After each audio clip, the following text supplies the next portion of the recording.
Good evening, everyone. A few months ago, I attended a UCSD-based workshop led by the Samuel Lawrence Foundation on nuclear waste and how we deal with it, uh, in all locations around the country. But certainly, one of the topics was at our local um, San Onofre facility. And Leona was one of the speakers, and it seemed like she had a very important message to share, and that's how we invited her to be with us tonight. Leona is going to unpack the Diné history. She is a Diné member of nuclear colonialism, highlight why nuclear energy is not a solution to climate change, and make connections between New Mexico and Southern California and perhaps Arizona in regards to radioactive waste management.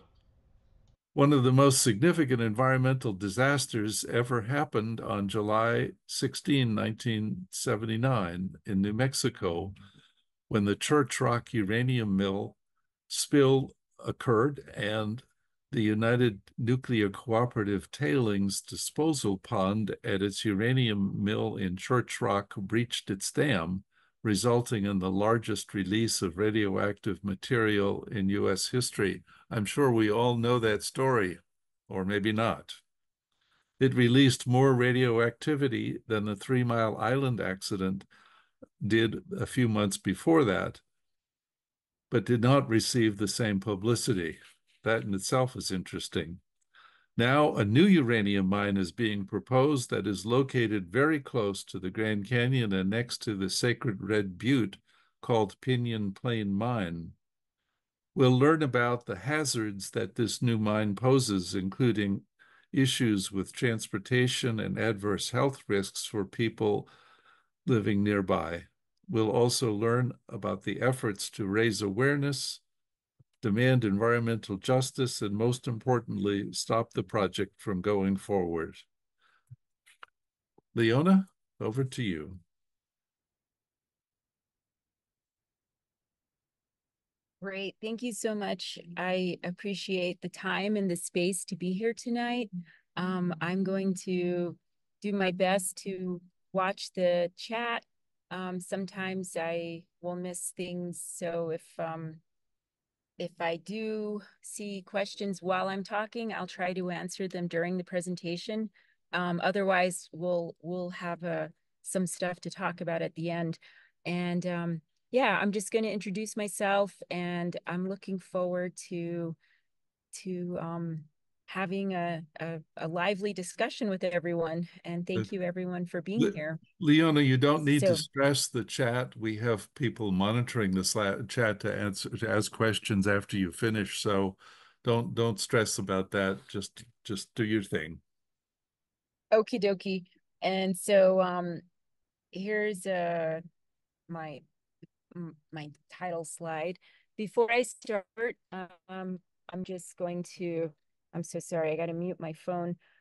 Yeah, I just want to start by introducing myself again in my language, and this is how we introduce ourselves to our relatives, our family, and just to the space.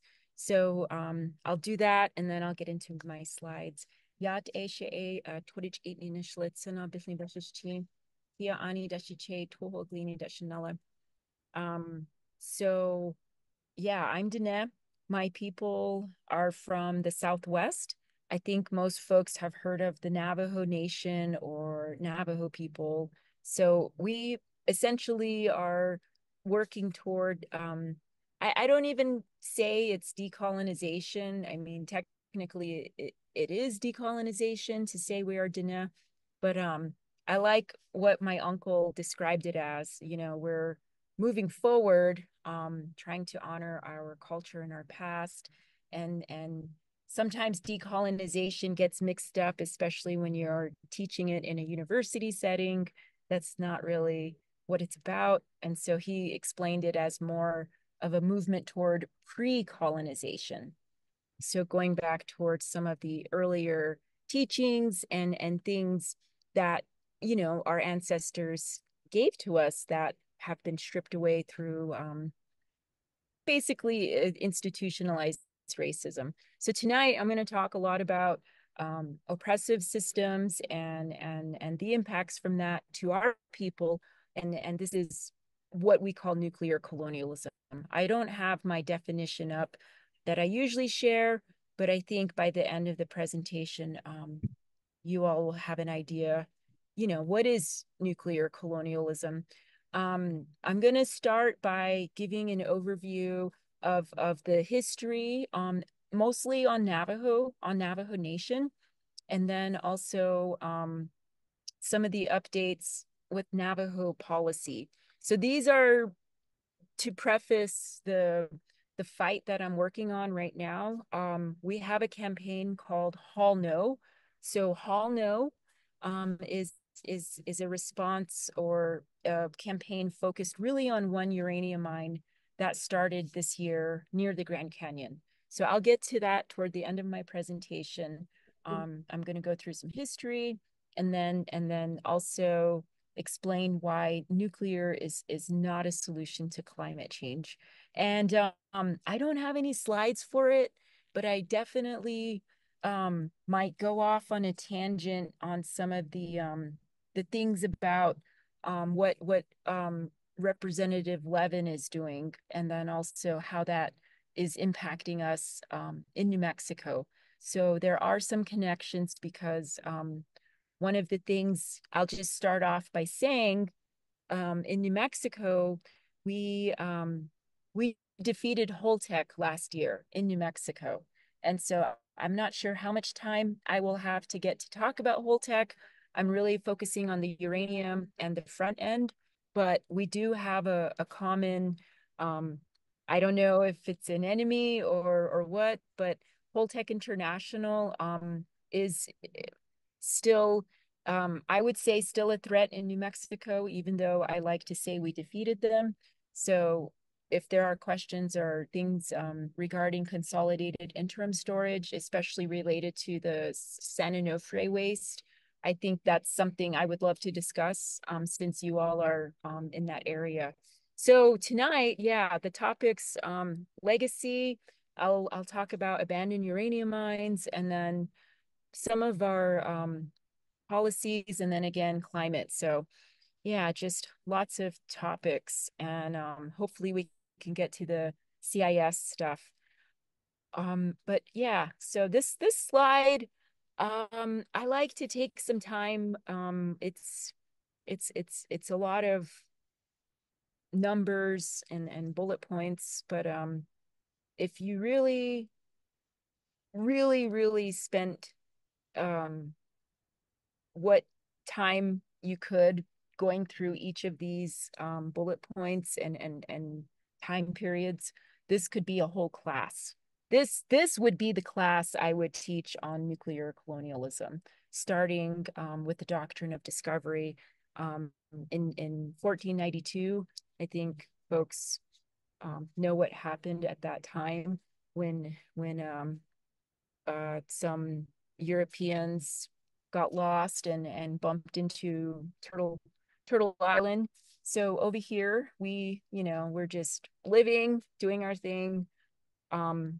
This was, I would say, the beginning of colonization, the doctrine of discovery. After 1492, Columbus went back to Europe and explained about, some of these things. And right away, this document was created to justify the stealing of our land, the genocide of our people, and the ongoing resource extraction and everything that goes with the doctrine of discovery. This is a document. It's not even a legal document. It was written by the papal bulls. So it's a piece of paper, I guess, with these big concepts that are still honored today, which are this doctrine of discovery is used all over the world, not just in the Western Hemisphere. And today we're still dealing with um, the existence of the United States.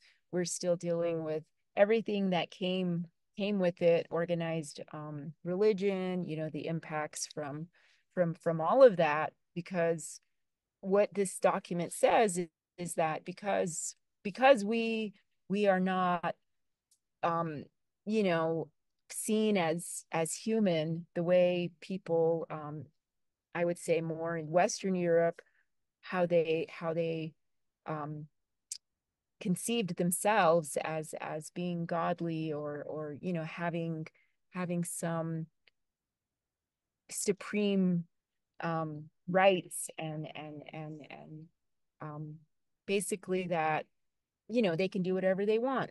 And this doctrine of discovery solidified that, to say that we are less than human, and it is, you know essentially God's will to, or the people's will to civilize us through assimilation. Well, at at first, it was essentially just clearing the land for settler colonialism.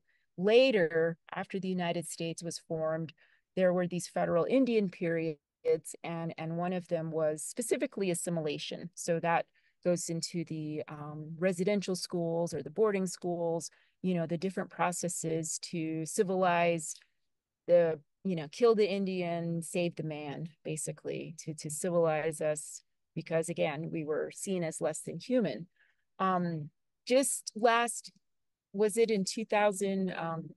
Time is going really fast, especially after the pandemic. I can't remember if it was last year or in 2022 that the Pope, actually, the church actually finally um, is making, statements against the doctrine of discovery, and basically saying that, you know you know, making apologies and things like that, especially when there were a lot of graves found at a residential school in Canada. Just keep in mind, these are graves of children that were stolen to be taken away to be taught either English, or in Canada, probably French and other languages. This is not uncommon. So when this hit the news in Canada, and people, I saw it on social media, it was in a little community called Kamloops. They found hundreds of graves, unmarked graves, at a residential school, and people were in an uproar. However, pretty much every boarding school has a graveyard. It's not uncommon that there were many, many deaths among children at these boarding schools in Albuquerque. And then in some of the places like Albuquerque and Phoenix, you have a street called Indian School. In Albuquerque, where Indian School is, this is currently a BIA compound. This is where, the old boarding school was, and currently today, now there's like, economic development. There's a Starbucks owned by the Pueblos. This is one of the only indigenous owned or run Starbucks in the country. We're getting a bunch of Starbucks on the Navajo Nation now too. But anyways, um, I have friends who used to work at a museum on the campus where this old school was, and now there's a museum. There's a facility called the All Pueblo. It's called the Indian Pueblo Cultural Center. So in Albuquerque, this is on 12th Street, and people talk about the area being haunted, things like this. This is very common. I'm telling a story that has nothing to do with uranium, but just to give the idea that as an Indigenous person, these are things that we hear about growing up. Our families talk about these things. There's so many atrocities that have taken place that people maybe never heard about. But these are things, as an Indigenous person, this is stuff you learn about like in Native American Studies 101 or something. So like, during the 1950s, moving forward, jumping way forward, there were even forced sterilizations of women, indigenous women going into the hospital for a sore throat or whatever, and then leaving without their uterus.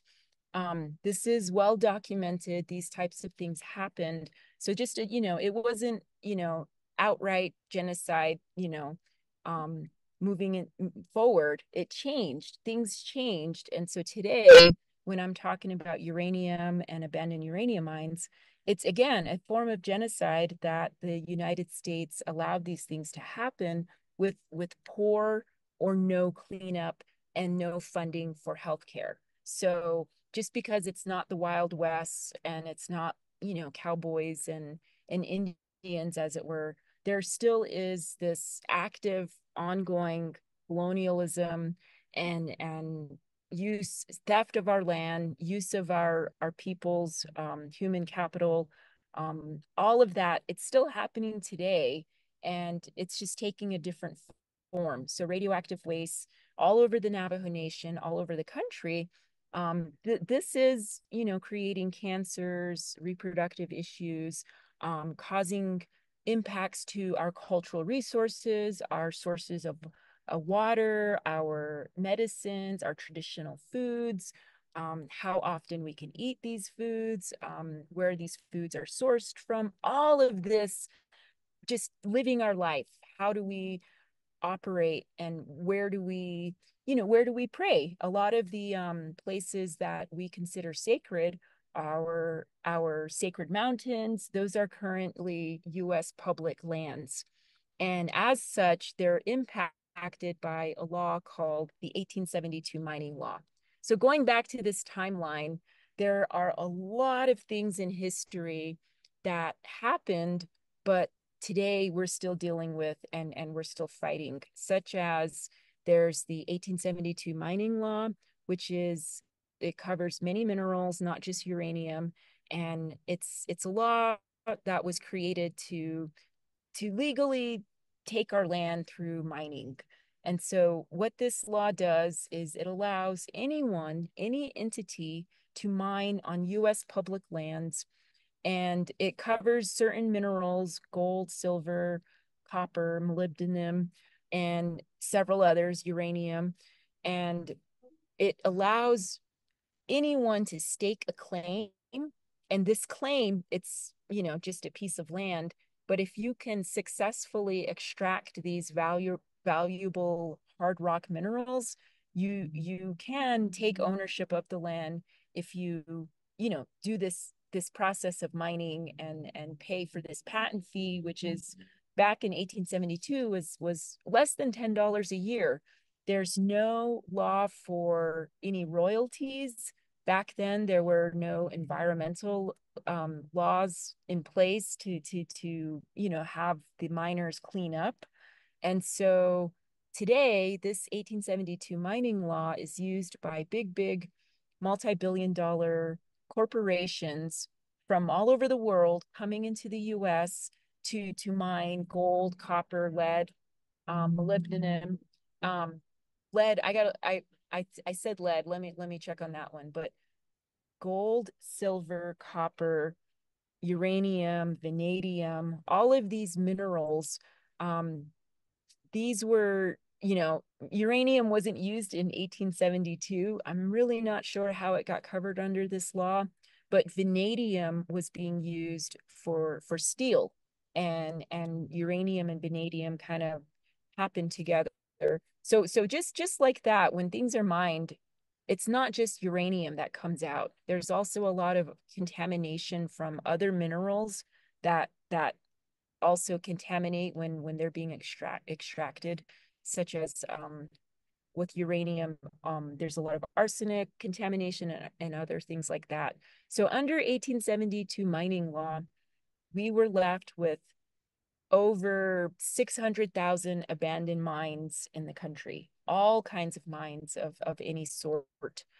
When we talk about just uranium, going into the Manhattan Project, moving forward, we're looking at more like 20,000 abandoned uranium mines. And when we say abandoned, that means there are no potentially responsible parties. So the company that initially mined either went out of business, doesn't exist, was, if it was bought by another company, that other company can possibly become a responsible party in cleanup.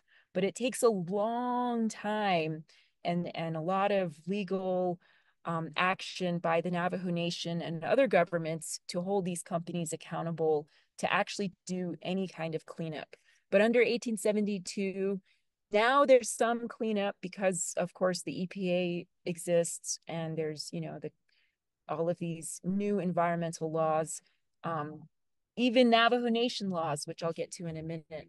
But under 1872 mining law, no royalties. These big companies only have to pay less than $10 a year, and these claims they still exist all over the country. Whether they are mined or not, it kind of depends. If they own the land, if it's privately owned, and they know there's minerals, those companies are basically just waiting, for the price of that mineral to go up. So that's what happens with uranium. Right now, the price of uranium is going up, and we're being inundated by a lot of new proposals all over the country. And so just moving forward on this timeline, again, like I said, this could be a whole semester class. The 1872 Allotment Act, or the General Allotment Act, or the Dawes Act. I'm sorry, the 1887 um, Allotment Act. This is really a form of divide and conquer. The United States made this law in order to divide up communal land holdings by indigenous peoples. So indigenous peoples with an S at the end is very significant because that implies that we are nations, that we have systems of government, we have cultures and all of this thing. If it's just people with no S, that's kind of like just, being a member of the public, like Diné people.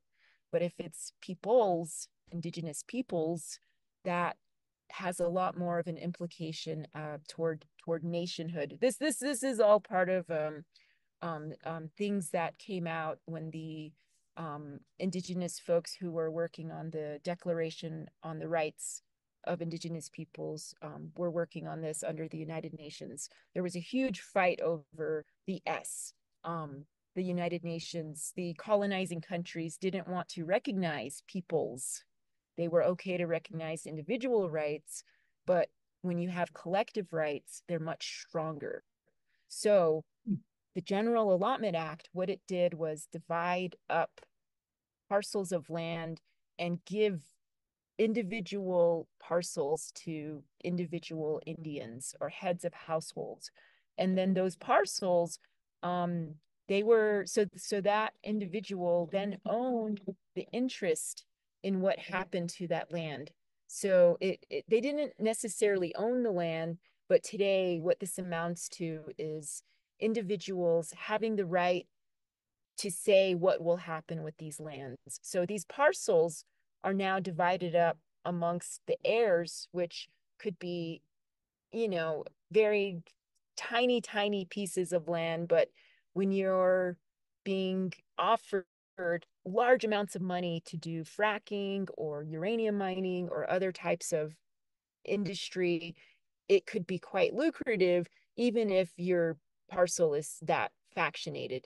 You could, some people that have Indian allotments, they have these in Eastern Navajo. Eastern Navajo, our Navajo Nation is divided up into regions. And so Eastern Navajo is in New Mexico. And we have a lot of allotted lands.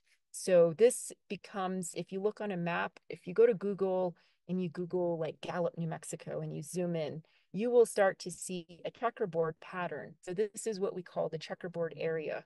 And there are many places that have allotments in Oklahoma, I think in South Dakota and other places. It makes the jurisdiction really complicated because as a Navajo Nation, our government, it has, it has laws. The Navajo Nation, for example, we have a law that says no uranium mining.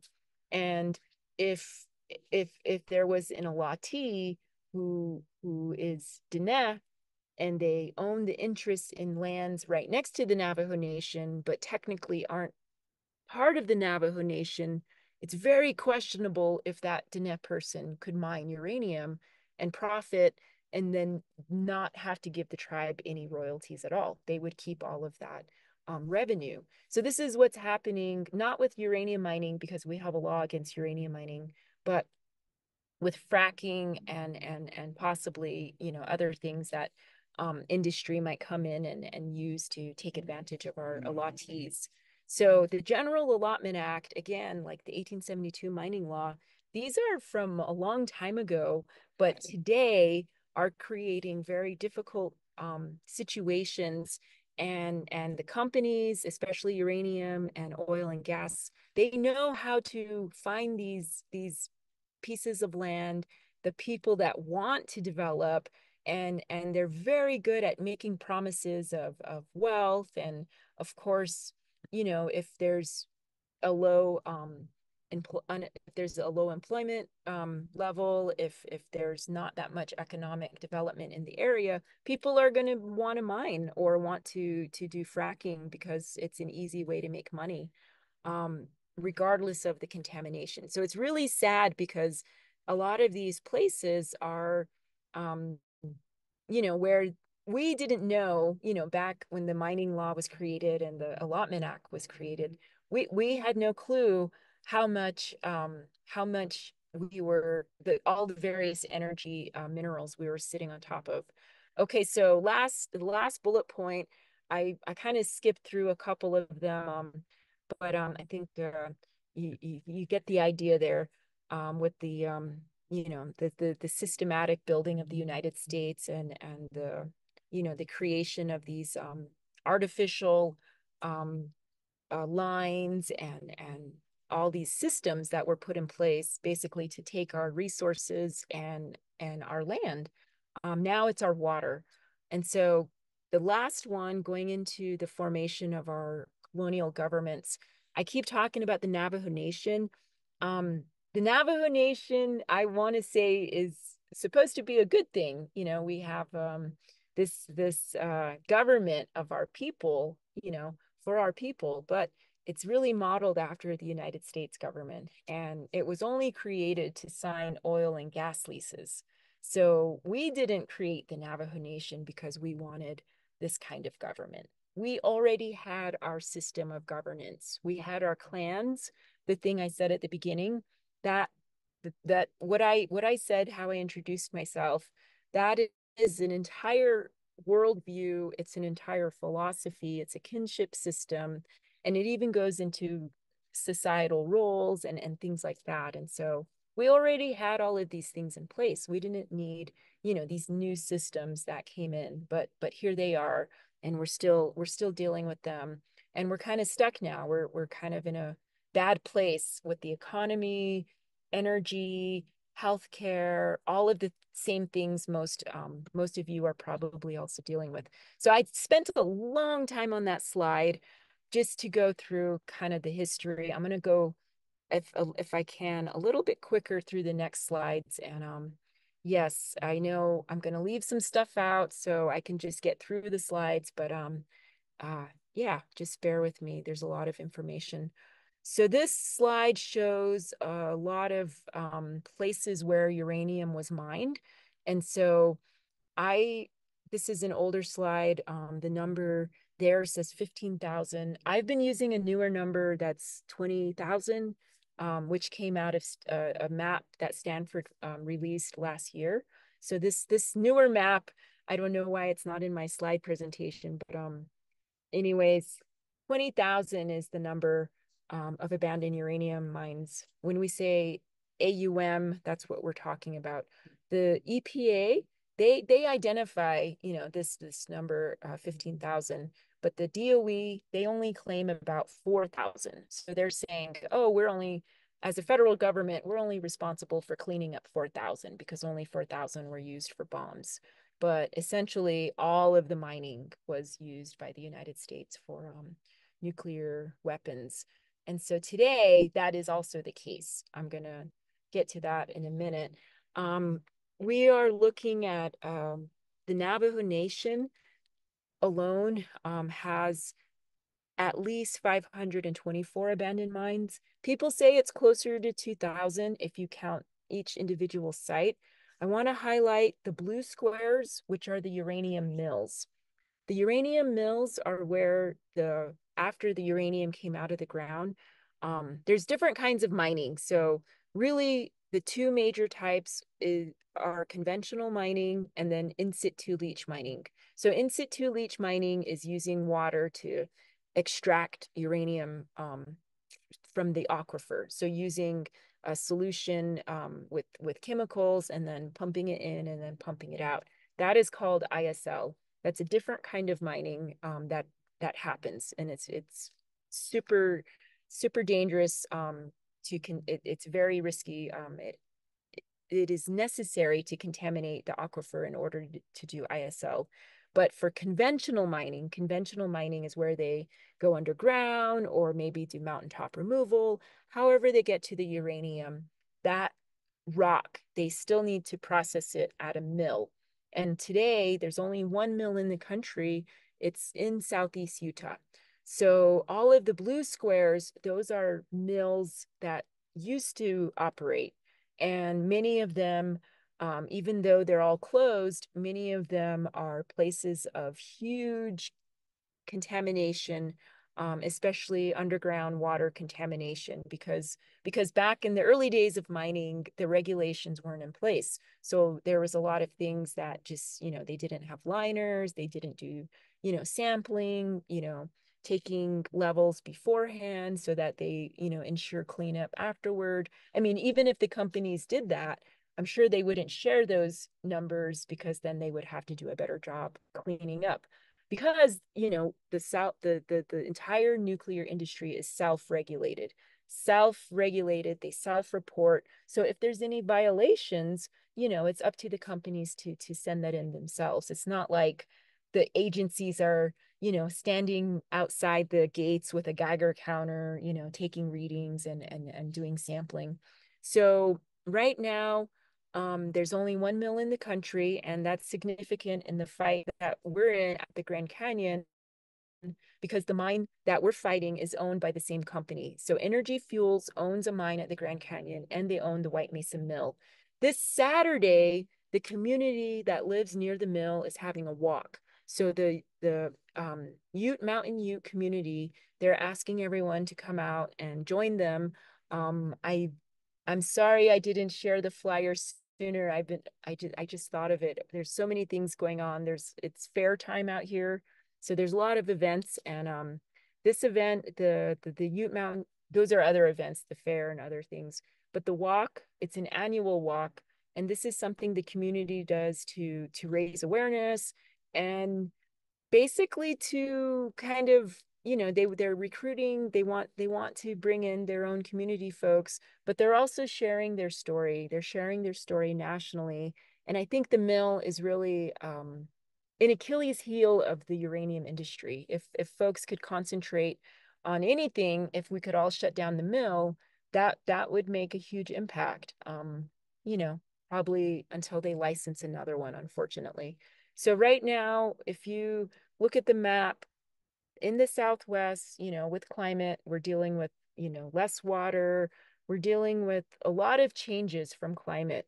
And so having all of these abandoned sites and radioactive waste still there, this is an ongoing issue that the Navajo Nation as a whole, even the Navajo president, I've heard say, his dream is to see one mine cleaned up in his lifetime because of how bad the problem is. Most of the mines are not cleaned up. It's just cap and cover.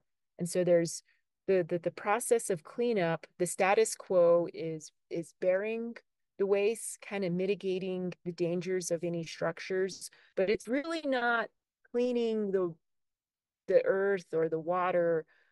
It's not ongoing monitoring. It's really just covering it, putting some layers of rocks, gravel, sand, and then seeds. which usually are not natural or local vegetation, so they don't grow back. And if they do grow, then we're bringing in, foreign species. So there's so many problems with cleanup. Right now, there's a really bad cleanup proposal here in Churchrock. This is one of the most contaminated places in the country, actually.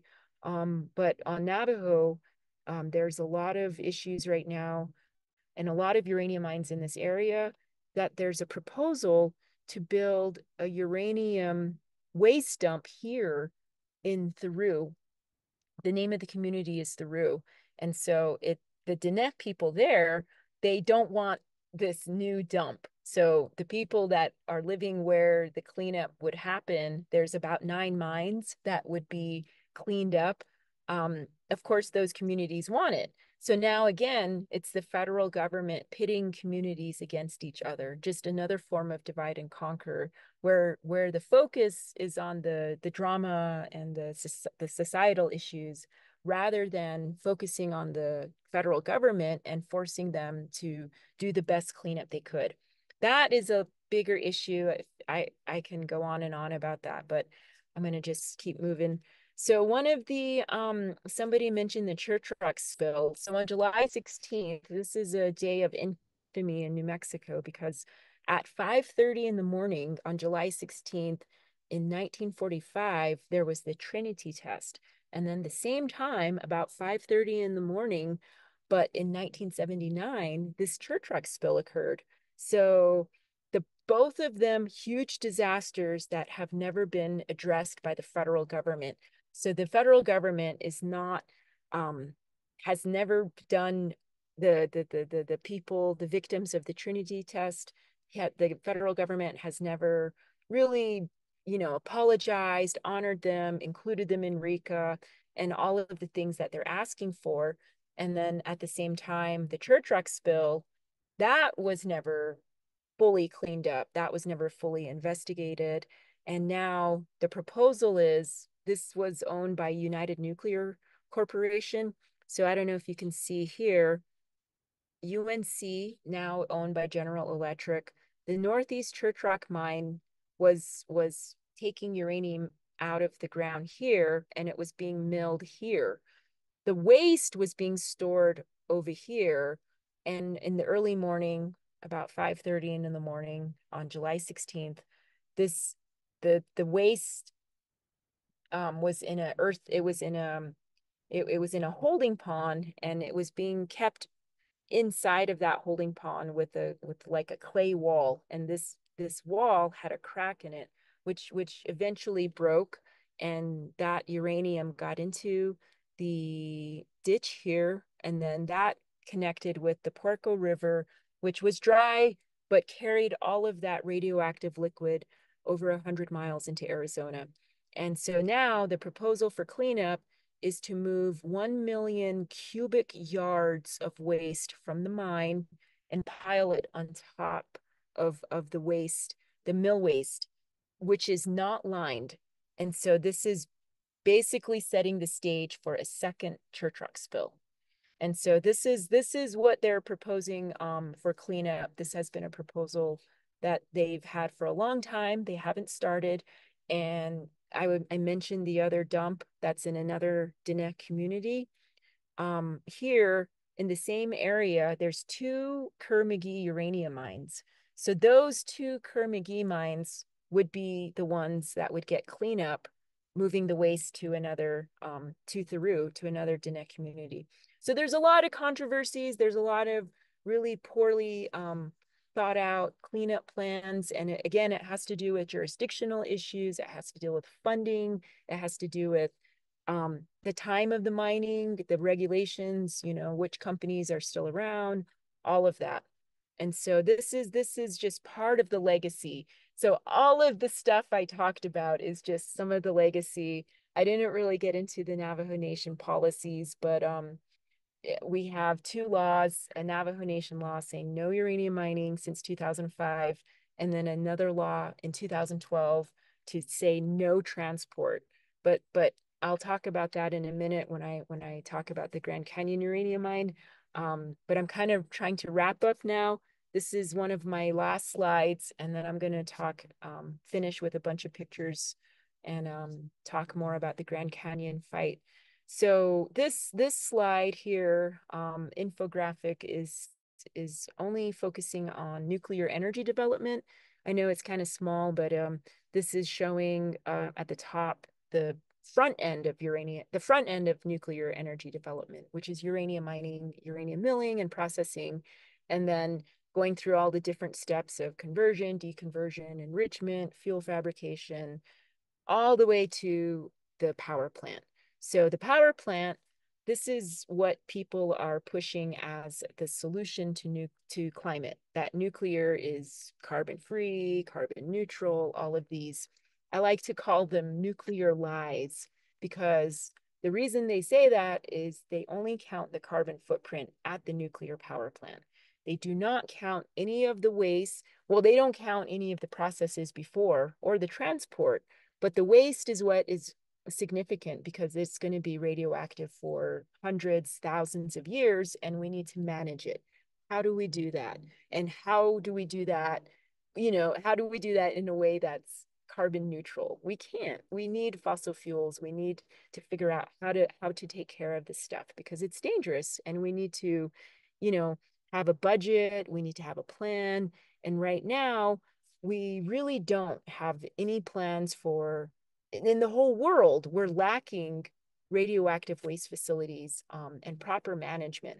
And so the biggest issue with the carbon footprint of nuclear is they don't count the waste from the nuclear power plant, which is the most highly radioactive waste.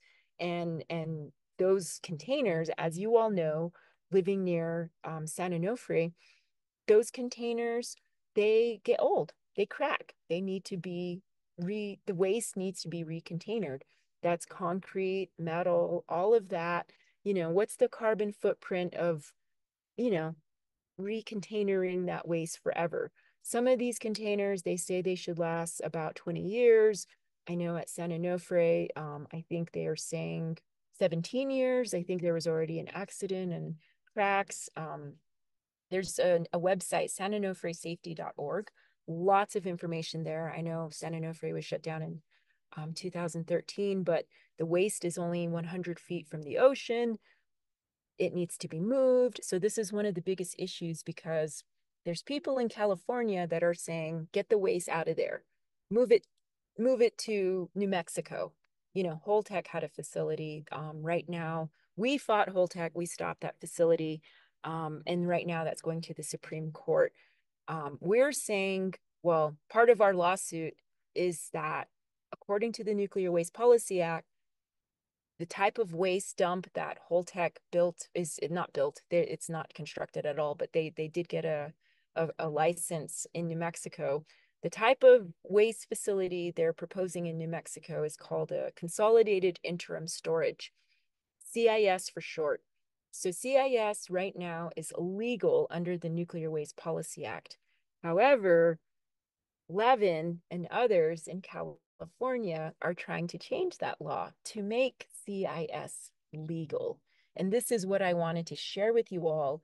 If your politicians from California are successful to change the CIS, to make CIS legal, that's going to hurt us in New Mexico. We're going to be targeted with not just New Mexico, but Texas as well. So our part of the country will be targeted with not just one, but two CIS facilities for more waste than exists today, which makes us wonder if one of the facilities or both might be trying to import waste. We don't know.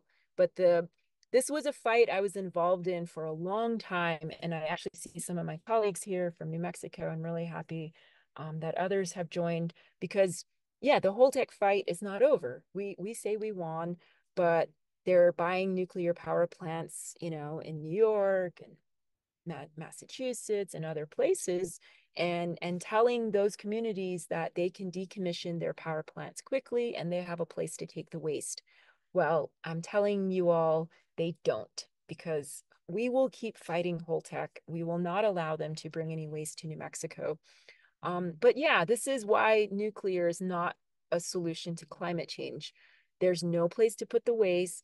It's a very expensive, complicated way to boil water. And by erasing all of the front end processes, by erasing the carbon footprint of that, the uranium mining and milling and all of that, they're erasing us as humans living in these places, our human rights, our everything, even as a Navajo Nation, deliberately ignoring, disrespecting our laws, our sovereignty. So this is an ongoing issue, and right now, the biggest fight, my biggest focus, is a mine that just started just south of the Grand Canyon. This is called Pinyon Plain Uranium Mine, and they got their license in 1986. They just started mining and extracting uranium, stockpiling it in January this year. So almost 40 years after they got their license, they finally started mining. Um, and this is a fight. The Havasupai actually are the ones who started this, to resist this company because it's within their traditional homelands. It's about 4 miles from their sacred site called Red Butte, which is their place of emergence. So the mine would take the uranium out there, or is mining right now. And on July 30th, they actually took one shipment of uranium on this route to the mill. And at that time, because the Navajo Nation has a law against transport, the Navajo Nation president sent our Navajo police after the uranium trucks. They didn't catch them, but it triggered this process where our Navajo Nation government, with support from the governor of Arizona, was able to stop the transport. Now, we have a law against transport, but the Navajo Nation law or jurisdiction, it it only applies to Navajo Nation roads, which are not these roads in this map. So these are US and state highways. For instance, this is I-40. And so all of these roads, we, as a nation, I guess we signed away our right of way in our 1868 treaty, which I should add to that previous list. So a lot of those things from the past are really hurting us today. There was just a new national monument created around this area last year, which stops all future claims. So potentially stopping thousands of new mines if those claims were ever developed. But any mines that already existed were grandfathered in. Most of those mines were already done mining. A couple of them are not. So Pinyon Plain, that mine was grandfathered in. So even though we have this new national monument that prohibits new uranium development, um, those are just claims. It stops claims from becoming mines. But the mines that were already there, like Pinyon Plain, are grandfathered in and allowed to move forward, which we saw happen this year. And so we've been fighting this. Our little group, our campaign is called Hall No. We started in 2016, and it was because Energy Fuels also owned a uranium mine in New Mexico. And so I knew the transport either way is going to go through the Navajo Nation to the mill. So what happened today is the Navajo Nation, after they sent the cops after the uranium trucks, they started to work on their uranium law that says no transport. And on the roads that they don't have jurisdiction, they're actually putting in they're putting regulations on those routes. So they're actually extending their jurisdiction onto these highways by telling the company they are going to impose fees, curfews, and actually they haven't made it. They're going to take a year to work on these regulations. And what they're saying, because this route is a 2-lane highway that goes in a very rural part of the state, there's not a lot of first responders or hazmat licensed hazmat folks, and so the Navajo Nation is also considering a different route. So these are all changes taking place. The Navajo Nation is in negotiation with the company right now, and I think this is a lot of the work that came from, our group doing education to the local folks and helping to get resolutions passed. But at the end of the day, our law still cannot stop the transport 100%. Well, that's what the tribe says. The people are saying the tribe can stop it still. The people are saying make them go around Las Vegas, make them go around the res. We have so much contamination already. We don't want more. But the Navajo Nation is working with the company to figure something out. That's where things are now. I don't agree with all that. I, have my own thoughts about it. But when all this started, when the mining started in January, that was one thing. That's off our land. But once they brought the uranium onto our land, there were many actions. The Navajo Nation even did their own action. The president did his own action. And then the communities did their own actions. So these are folks from the communities along the haul route. One of those communities is Cameron, Arizona. Cameron, Arizona alone has 111 abandoned uranium mines. It'll be the first community the trucks will go through. So a lot of people, they don't want the transport. We don't want the transport. The mine started, the transport started, but we're still fighting it. This is Red Butte. So we had several rallies. We had several actions outside the mine. The mine is on U.S. Forest Service lands. The Havasupai are still fighting it. And right now, the governor hasn't responded to the Sierra Club or any of our groups, Sierra Center for Biological Diversity and others. But the governor is responding to the tribe. So it's kind of funny how people are working together or not working together. And right now, we're still pushing for the governor to stop the mine. The good thing is there was a big change. Actually, tonight at the same, starting right now, there's actually another event. I can put the link in the chat. You can watch a YouTube event happening in Flagstaff. There's a science panel where these researchers are that I don't have time to go into it, but it's a good report that pushed the Attorney General of Arizona to request a supplemental EIS to the mine. And so in that supplemental EIS, if we can push for that to happen, hopefully we can get an alternative to shut down the mine based on this new science. Which is talking about the risk to the regional water. So yeah, these are just some pictures of some of the rallies and things that took place, some of the folks involved, and this is the same one from the beginning. So this is the end of my presentation. We had folks just, holding banners at the Grand Canyon, trying to make awareness and create visibility. As you can see, the tourists just pass right by. I forget the number of tourists that go through, but it's really difficult trying to get, people to care. But yeah, I thought maybe tonight might be a good time to talk about some of these things, because I think California, you all are downstream from the Colorado River, and maybe you all might be concerned if there's uranium getting into your drinking water. So, and then also the CIS stuff, what to do with the waste at San Onofre and Diablo Canyon and other waste in California. Don't dump it on New Mexico. That's all I want to say, and your senators or representatives in Congress. I was at a conference, the Samuel Lawrence Foundation event in July, and I had a very frank conversation with the Rear Admiral Len Herring. And just to summarize, he wants to get the waste out of San Onofre to a safer place. And when I was asking him, if he would entertain, being responsible for it and taking care of it as a state, having California take care of all of your waste.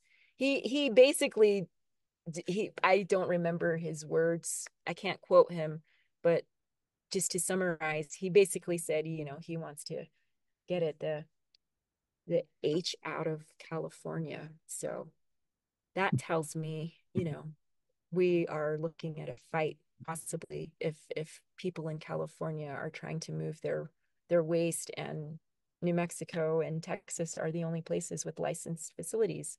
Again, going to the Supreme Court now. But I'm going to stop there and say thank you. I talked for a long time, and I just want to say thank you, everyone, for listening. I don't even know if how much time we have for questions. I probably took all the time. Oh, we have time, Leona, and thank you so much. This is just absolutely mind-bending. Meryl, could you set this up for me to share? I have one slide I'd like to share.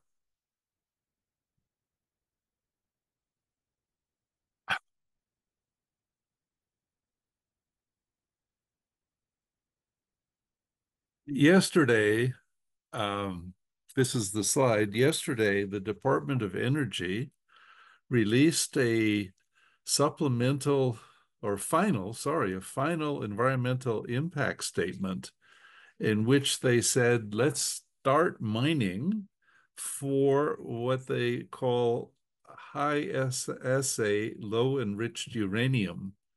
And their argument is we really need this for advanced reactors and so forth.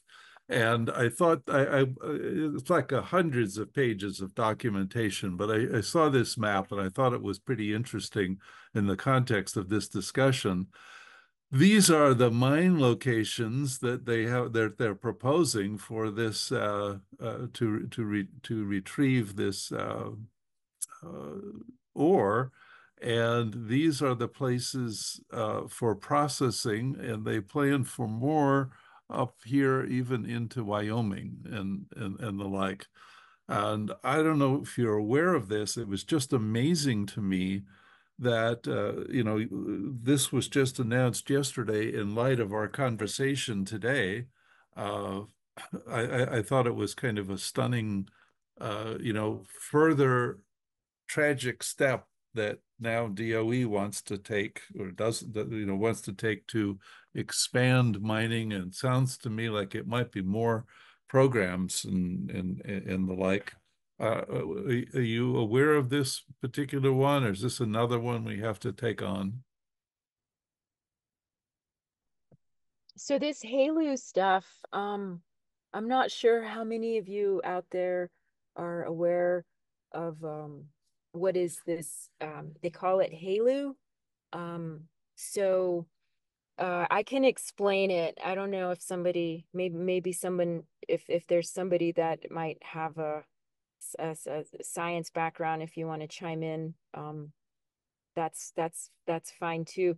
Um, HALU, what I understand is this is the high SA low enriched uranium is what they're saying is that they can somehow um enrich uranium even more for more energy. So what I'm trying to do a couple things here real quick. Earlier I mentioned there's another event starting. I don't want anyone to leave, but if you save this link, there's the science panel is starting now, and it's on YouTube, so you could probably watch it later. I'm gonna watch it later. But HALU, yeah, I haven't looked at the EIS. I did make some comments. I was able to get into do some of the scoping comments. This is a very general overgeneralization, I guess. My numbers, someone can correct my numbers, but it's a very simplified explanation of HALU. So I'm just going to use this scale. This is 0 and this is 100. When they make, so after you get uranium out of the ground, and then I'm not an expert on, I'm not a nuclear physicist. I just want to make these disclaimers. But as an activist and all of you out there doing the work, I'm sure some of you are aware all of the steps to make nuclear fuel. Well, we have in New Mexico, Urenco is an enrichment facility, and I'm not really sure what they do at Urenco. I visited the facility, but my infographic that I showed earlier with that went from uranium mining to um the fuel in the middle. I don't know if anyone noticed there's an enrichment facility. That enrichment facility that's where the separation would occur from energy to nuclear weapons. So the use of uranium for energy or nuclear weapons, to me, it's the same because both of them, you need reactors for energy and you need reactors for weapons. So we're always going to be targeted for either one. So sometimes, I think the fight really is more about nuclear weapons. The nuclear energy, it's just a facade. It's just it's the smoke and mirrors. But really, what the United States wants all this uranium for is to modernize all the nuclear weapons. And in May, we stopped purchasing uranium from Russia. So I'm not sure how many of you know that too, that the United States was getting a large part of their uranium from Russia. And so now that's not the case. So where are we going to get all this uranium from? And if Biden in November last year, Biden promised he committed to triple nuclear energy development by 2050. So, in the name of climate, Biden is saying they're going to build all these new reactors. Most likely, he's referring to small modular reactors. So, we call them small modular nuclear reactors. So, these SMRs or SMNRs, this is like they're selling these as the new wave of nuclear energy that they're going to be smaller, more localized. They're not going to be these huge, expensive, power plants like the first generation of nuclear power plants.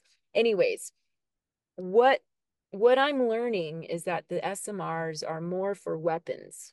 They're not really for energy. And HALEU, going back to my little scale, when you make nuclear weapons, you enrich uranium you enrich it, you have to enrich it to over 90%. And I'm not even going to talk about U-35 and all the other stuff. Like there's a lot of things you can do your homework on. But yeah, so the stuff that we want for energy, the same stuff that we use for weapons, to use it, we have to concentrate it. So that enrichment, when they make weapons, they say it's about 90% enriched.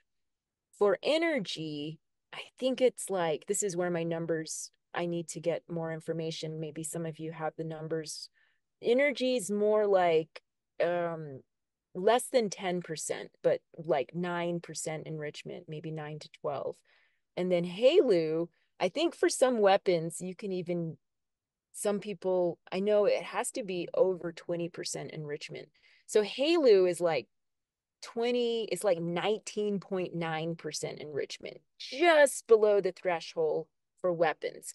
Again, the numbers are not exactly correct because I'm not a weapons manufacturer, but that's the problem with HALEU is that the enrichment level of this uranium for energy is basically almost weapons grade. So this could cause a lot of problems when we're talking about what's happening in the Middle East. What when other countries want nuclear energy, and under the United Nations non-proliferation treaty, only a handful of countries are allowed to have nuclear weapons. But what does that mean when other countries start to develop HALEU? It's a very gray area about, Hmm. when we don't know if they're developing weapons or just energy. So this is a whole nother world of problems. On the other end, it uses more energy, it creates more waste, and they're saying, yes, if we use HALEU, we can enrich the uranium more, and then we can, get more energy out of it.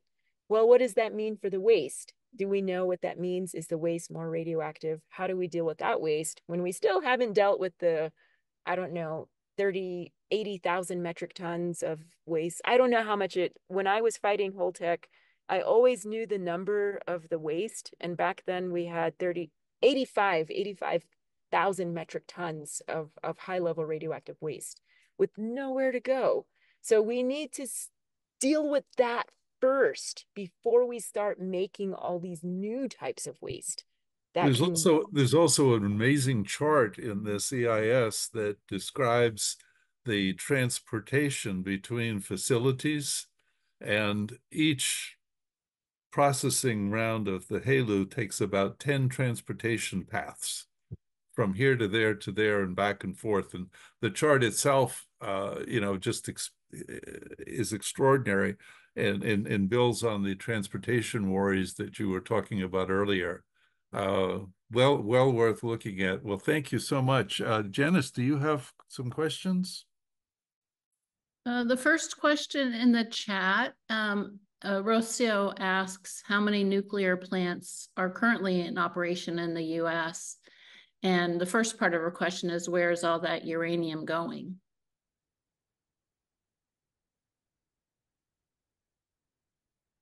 I think you're muted, Leona.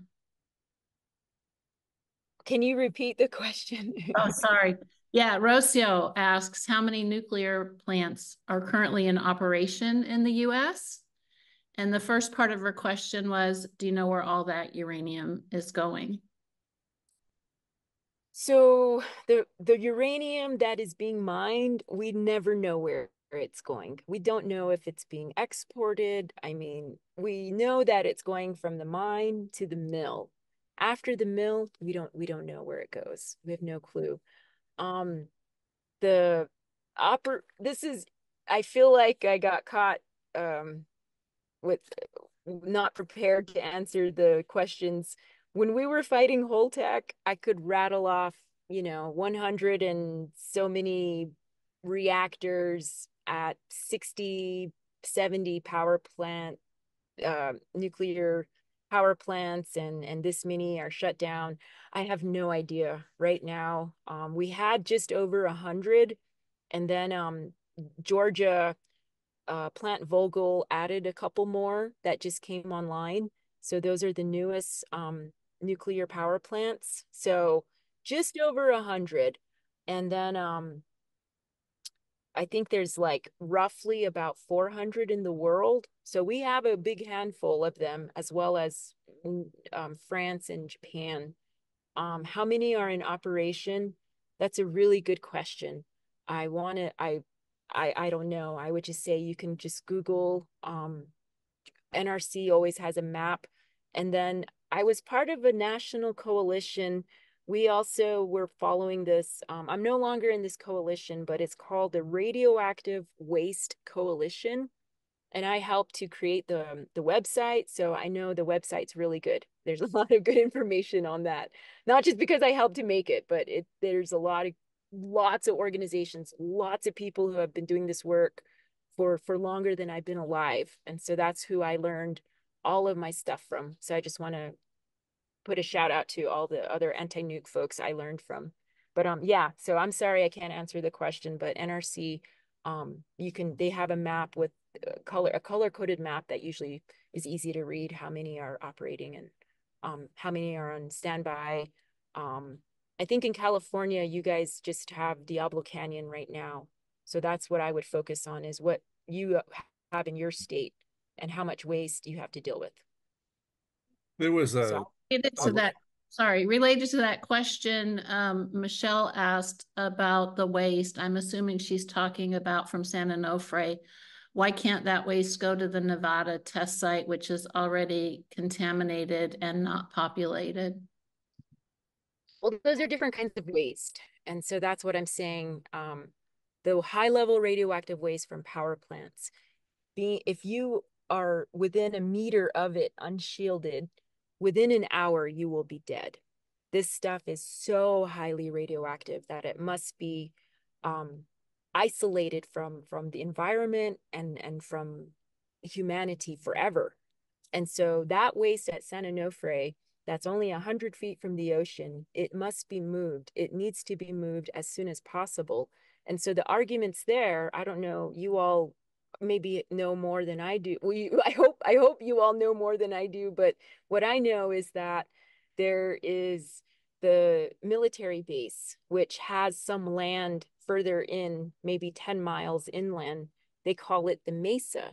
So some people are saying, well, it's already on the base, just move it further in. but some people don't want that. I don't know if that's where they do target practice, but the other idea is move it to New Mexico. So the website I mentioned, the National Radioactive Waste Coalition, that we put together, not me, but I was in the group. We had all these principles of safe waste management. So we advocated for something called HOS, hardened on-site storage, but essentially to take care of it forever, not to bury it, because if we bury it, we're going to forget about it as humans. And then generations down the road, some humans will probably try to live there or grow food on top of it, things like that, that we don't want to happen. So where do we put it? At that conference in July, there were some scientists talking about cratons. So finding geologically sound places. That's the other part. So Yucca Mountain, not technically sound. All of the places, according to that map, the cratons on North America are more like in northern Canada, not even in the US. So I don't think Canada would like it if we said, hey, the most geologically sound place to dump our waste is in Canada. So that's a whole nother issue. But sorry, I know someone has their hand up and then there's probably another question. Janet, you looks like you had a question. Go ahead and unmute yourself.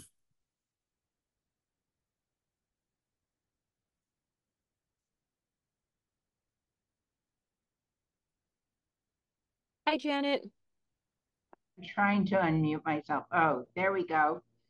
I just wanted to say that I'm a nuclear anti-nuclear activist from New Mexico, and there's such a realm of health problems here concerning the nuclear industry. There's the uranium mining. I had a family. I was close to a family who are uranium miners, and first the grandmother died, then the father died, then the children died when they were in their 20s because they were born immune deficient.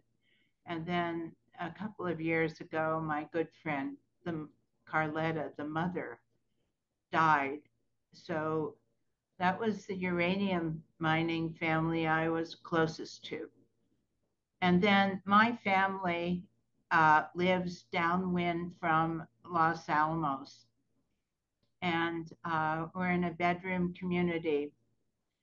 So people that work at Los Alamos generally die in their late 40s or early 50s. And then in my community, there's incredible amounts of cancer because we're downwind and there's been contamination.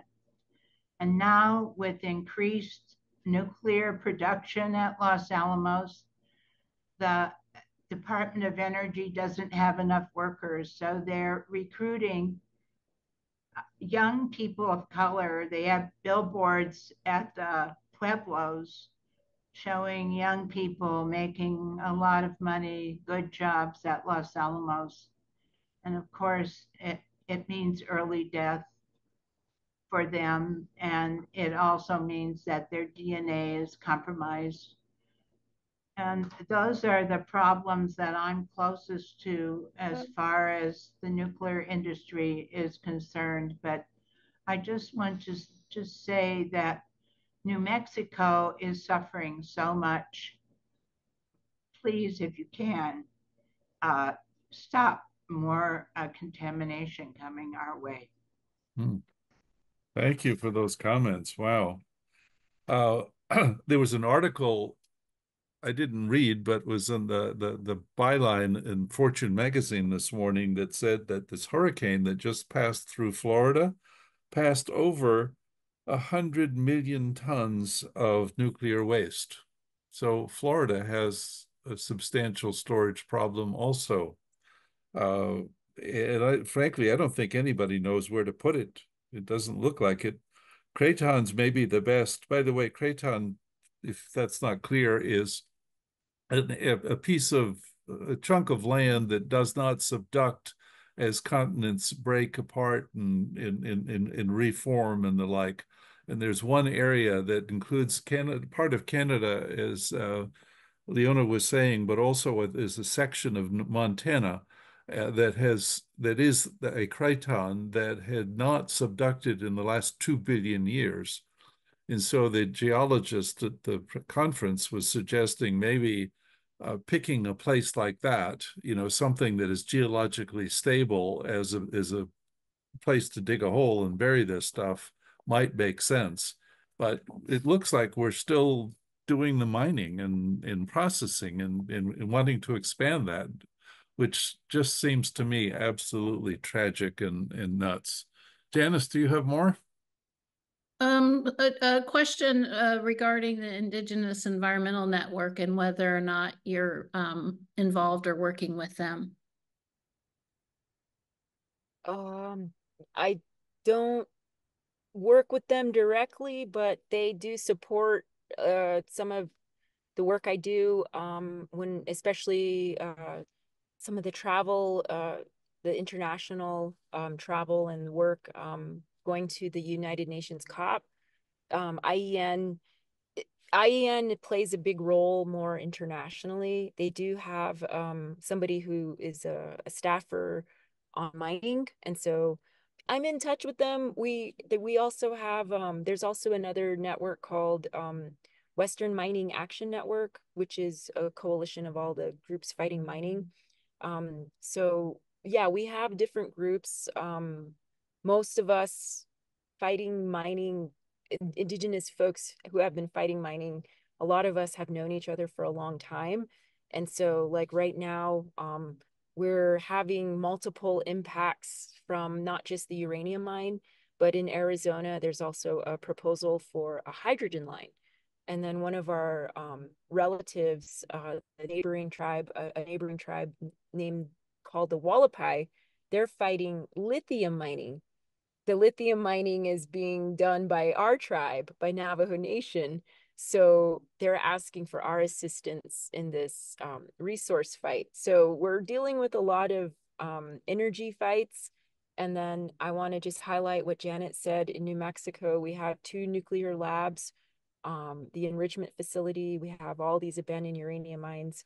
And we're also in a time where there's a big push for new nuclear. And the United States just this year stopped funding the Radiation Exposure Compensation Act, or RECA. So the Radiation Exposure Compensation Act was one of the few forms of I wouldn't even say, it's not even full justice, but it's a little bit of justice, a little bit of admission by the United States that they're poisoning and killing people through their nuclear complex. So because there's no more RECA, people are using the I think I forget what it's called, the EEIOCA or something. So I think that's another place where people can apply if they were a nuclear worker and they have some health problems. But like what Janet was saying, all of these problems, we don't have anywhere to put the waste. I know we don't have much more time to talk about all of the issues, but because there's nowhere to put the waste, White Mesa Mill is also acting as an ad hoc waste dump. So White Mesa Mill has a license to process uranium, and then this thing called alternative feed or alternate feed. Alternate feed is just any kind of nuclear waste that they can pull uranium out of. It's not actually producing like enough commodity, I don't think, to, make it a real business. It's more or less just using that license to process the waste so they could keep it on site. So kind of acting as a waste dump for Japan, Estonia, and then other facilities in the country. So that again is more transport of stuff we don't know about.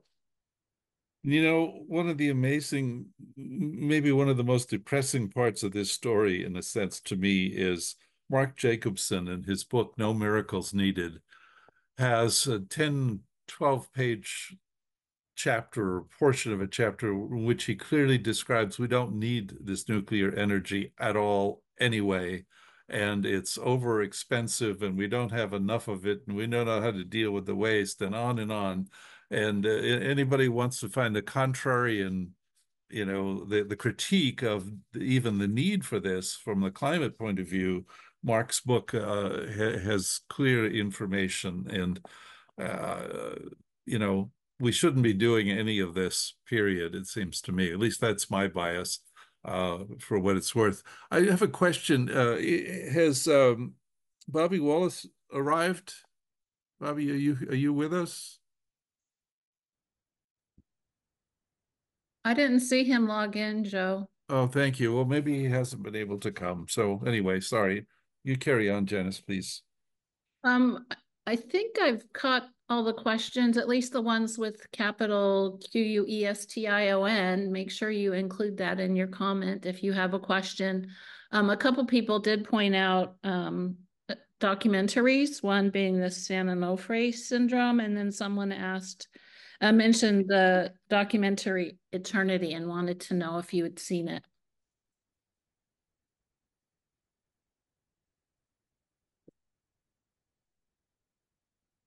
I don't know if Leona has frozen. She Not looked clear. She's on mute and dark. Yeah, I wrote down the names of both documentaries because I plan to watch them. Thank you for those recommendations. Yeah, I'd like to see them also when you have a chance. Send the information, Janice, the names later. Thanks. Is Leona still with us, or did she have to leave? Not clear. Cara, you were going to make some comments. Did you have anything you wanted to say? Anything you wanted to add or contribute? No, I don't have anything, but I see there are some more questions. They haven't written question in it, but Okay. Leona's Leona's coming back. She somehow lost the connection, and she's back. But go ahead, please. When she comes on, ask her.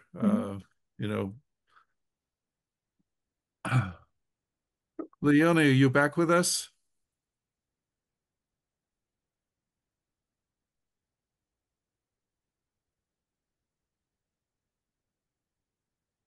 Yes, sorry, I got disconnected somehow. I'm here. Oh, good. Cara has a question for you. Not me, but Maria has a question over here. She's asking about the documentary film Eternity, if you have watched that. It's about the only spent nuclear fuel repository so far, which is in Finland. Yes, I Into Eternity, I think. Yes. Yes, it's been a while since I've seen it. I don't know, what is your question? It's basically, she's just asking if you have watched that documentary film, which is about nuclear fuel repository. It's been some time since I've seen it, but I think there's a event called the International Uranium Film Festival. So every year there's several uranium and nuclear films that come out, and I know a lot of them. I think you can watch some of them still, but that I saw that one during the film festival, and I think if I remember correctly, is that the waste facility that kind of spirals underground?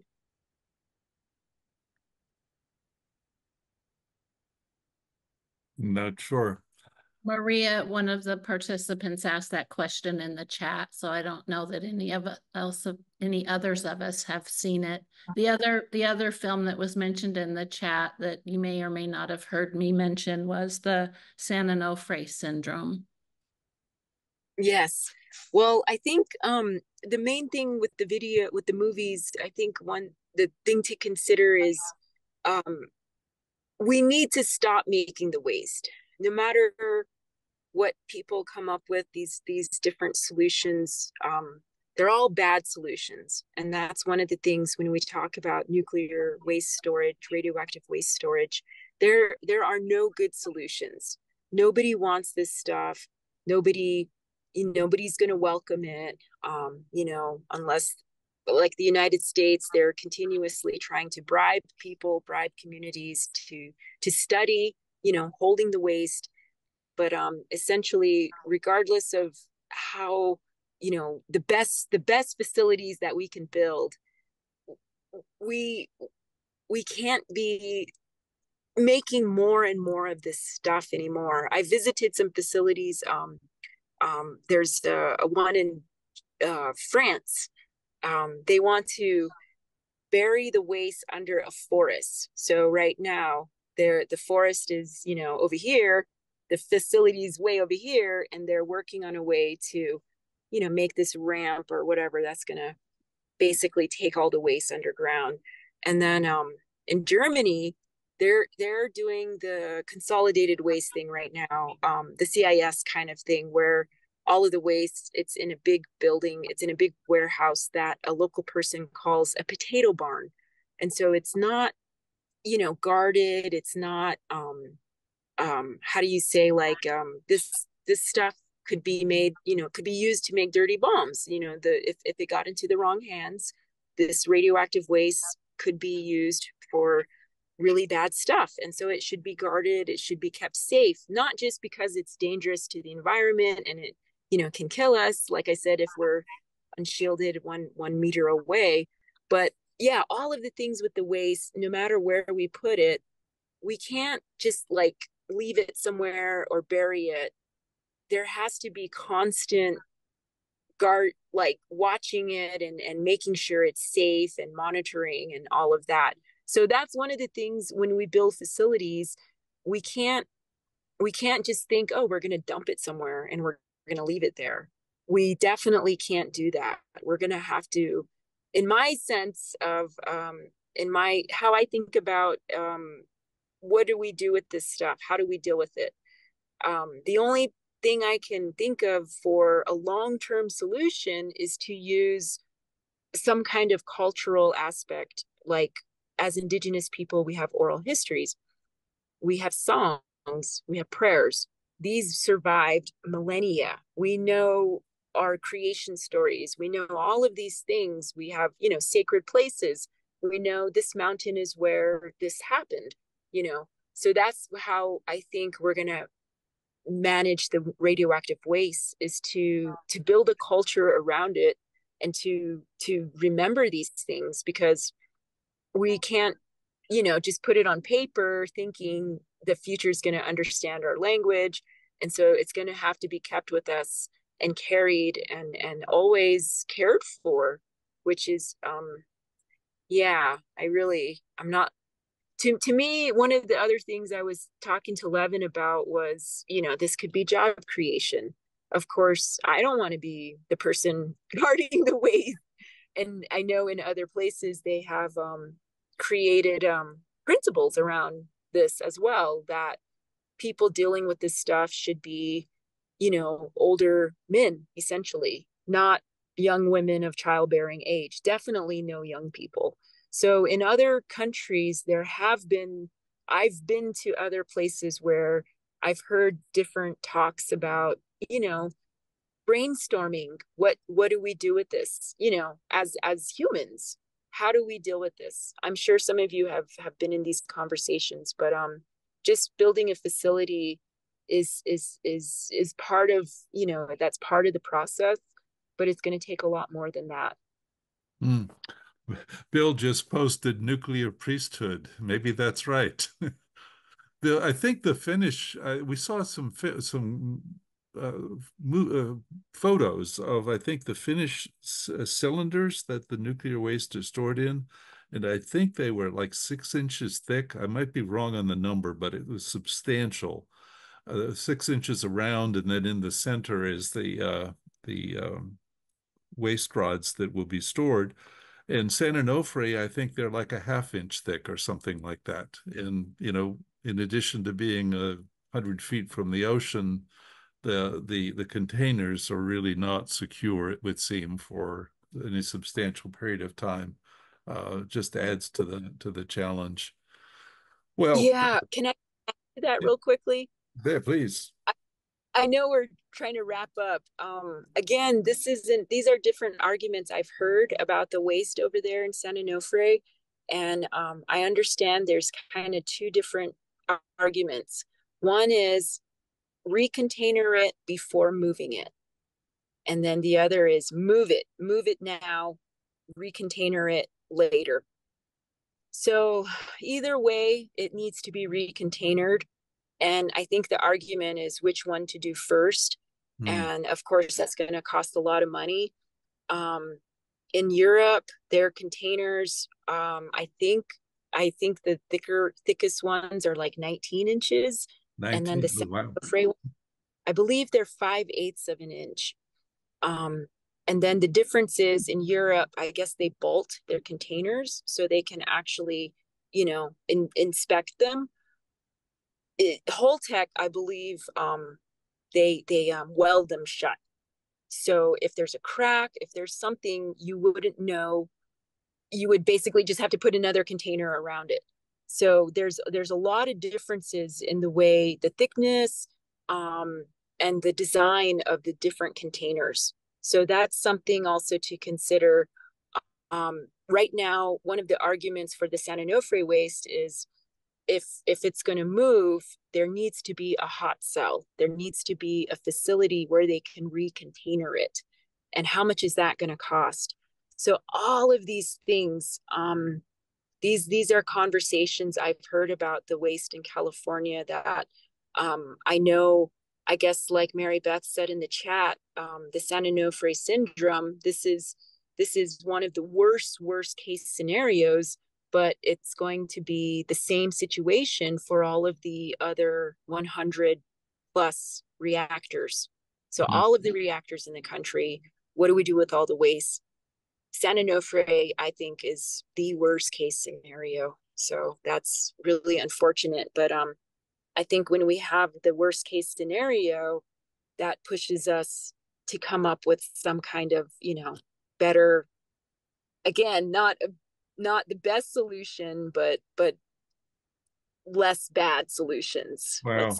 I tell you, many of us in North County Climate Change Alliance live within the 50-mile radius of San Onofre. I sure do.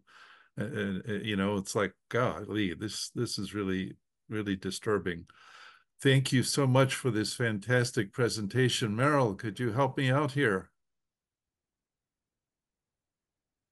Leona, the North County Climate Change Alliance has planted a tree in an area that has been deforested through probably a forest fire. And the tree has a GPS coordinates, and we've bought it in your name. We'll send you this plaque, and you, if you want to, could actually someday come to California and see your tree. But this is just a small token of our appreciation for your sharing your knowledge and time tonight. And we really, truly appreciate your insight and wisdom. Thank you. Cool. Thank you. This is one of the best gifts I've ever gotten. I never got a tree. Thank you so much. Thank you to all of you. So happy to be here. Thank you for staying with me. I know it was a long talk. I really appreciate everyone staying for the whole thing. And thank you for the invitation. You're most welcome. I think we were all riveted by your presentation. Thank you. It was great. Thank you so much. Well, thanks. I had a great time. I'll be in touch. And yeah, there are things people can do. I didn't put anything in the chat. You know, we're asking folks to send letters to the governor. We want to push for this SEIS, but I would say the most important thing is shut down Diablo Canyon. And Send us an email of the things you think would be useful to do, and we'll forward it to everybody who attended tonight or who registered. perfect. Thank you so much. And thanks for putting the website in the chat. Thanks, everyone. Thank you.